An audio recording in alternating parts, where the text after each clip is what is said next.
Magandang araw mga bata! Alam niyo ba kung anong meron ngayong Nobyembre?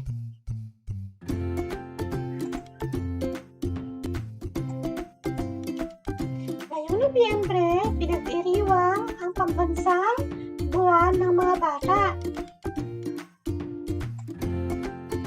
O ang tinatawag na National Children's Month. Ngayong taong 2022, ang National Children's Month ay may temang kalusugan, kaisipan, at kapakanan ng bawat bata ay ating tutukan.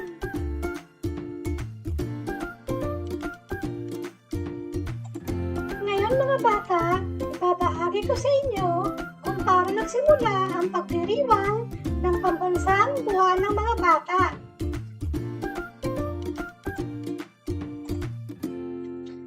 Araw ng mga bata ay isang petsa ng paggunita bawat taon na pinagdiriwang bilang parangal sa mga bata.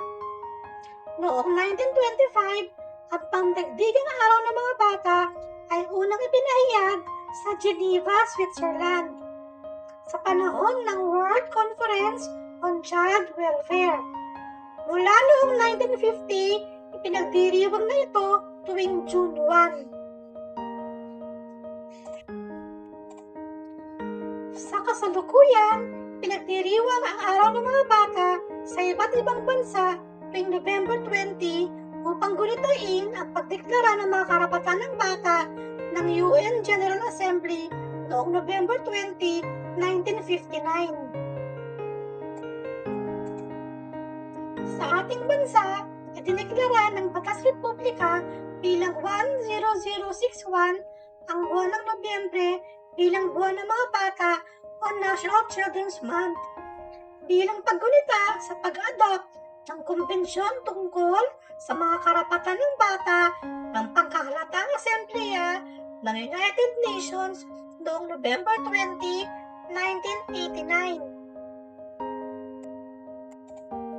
Kaya tuwing buwan ng Nobyembre, sa bisa ng Republic Act 10661, ang National Children's Month sa Pilipinas ay ginugunita ang pag-adopt ng United Nations Convention on the Rights of the Child at ito ay taunan lang ipinagdiriwang.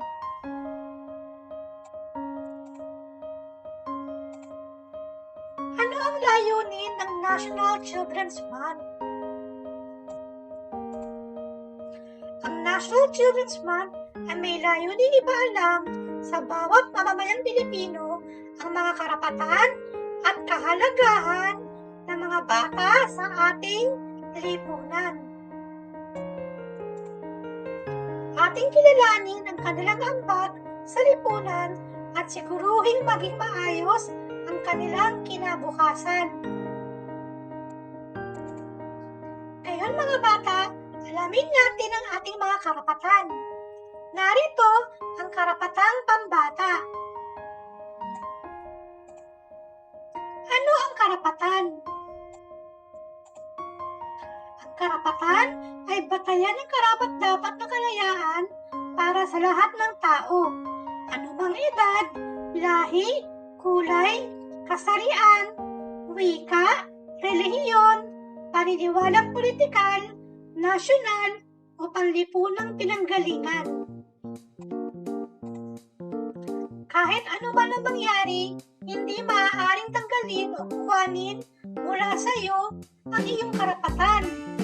Ngunit, kung hindi mo alam ang iyong mga karapatan, maaari kang maloko o maisahan ng ibang tao.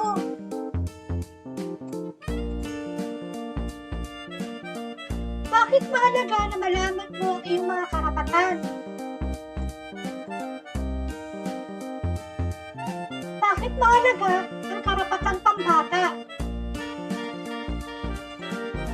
Ito ang proteksyon mo mula sa pananakit at pang-aabuso ng ibang tao.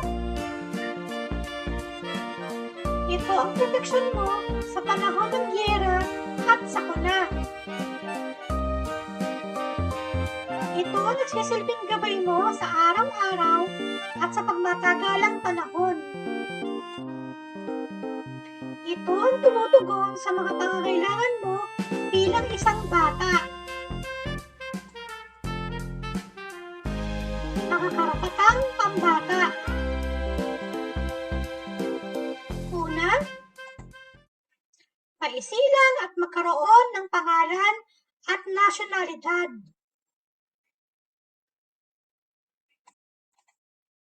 Pangalawa, magkaroon ng tahanan at pamilyang mag-aaruga sa bata.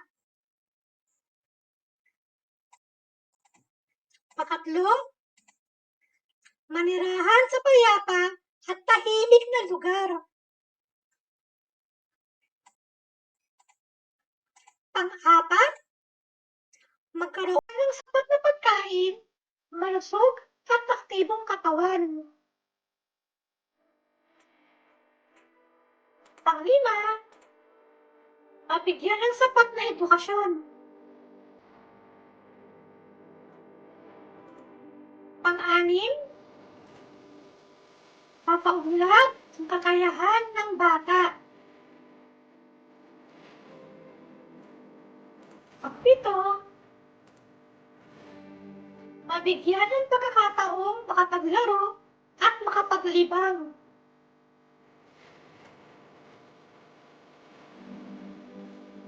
Pang-walo, mabigyan ng proteksyon laban sa pang-aabuso, panganib at karahasan.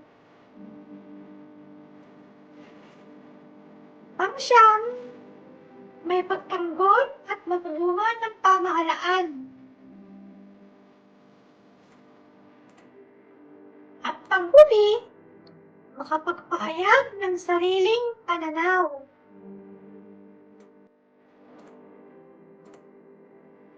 Ngayon mga bata, awitin natin ang bawat bata. Sabayan niyo ako.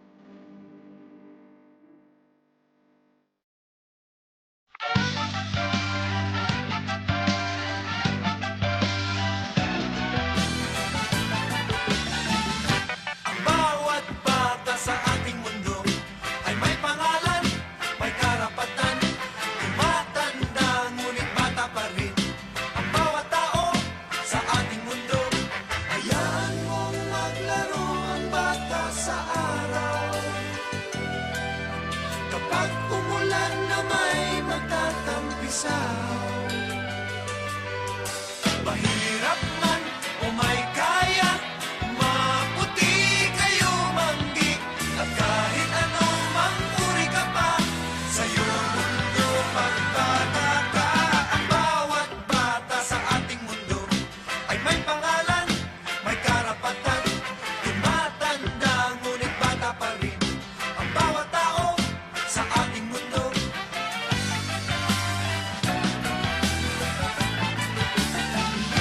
ang bawat nilikha sa mundo'y minamahal ng Panginoon. Ang bawat bata'y may pangalan, may karapatan sa ating mundo. Kaya pagbigyan na ng pagmamahal, katulad ng sinadya ng may kapal. Mahirap man o may kaya, mabuti kayo manggi, at kahit anong mang-uri ka pa, sa'yo ang mundo pagbata ka.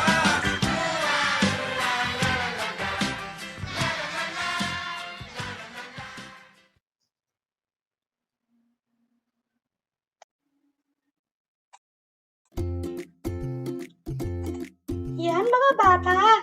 Ngayon naman, pasalamatan natin ang mga sumusunod kung paano nabuo ang video ito.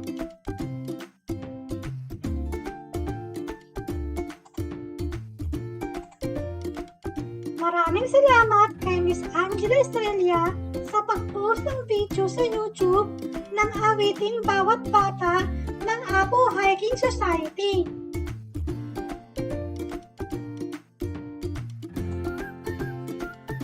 Salamat sa Wikipedia.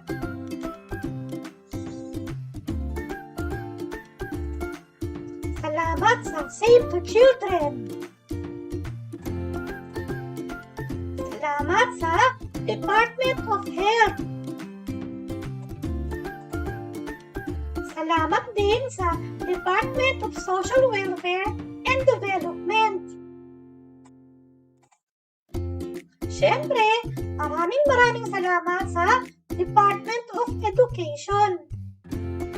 Ganun din sa United Nations www.un.org. At syempre, sa gumawa ng bidyong ito na si Ginoong Ryan U. Macaraig. Maraming salamat mga bata. Maligayang buwan ng mga bata. Paalam! Hello, good morning everyone, and this is Teacher Araw! Ako po si Teacher Ryan.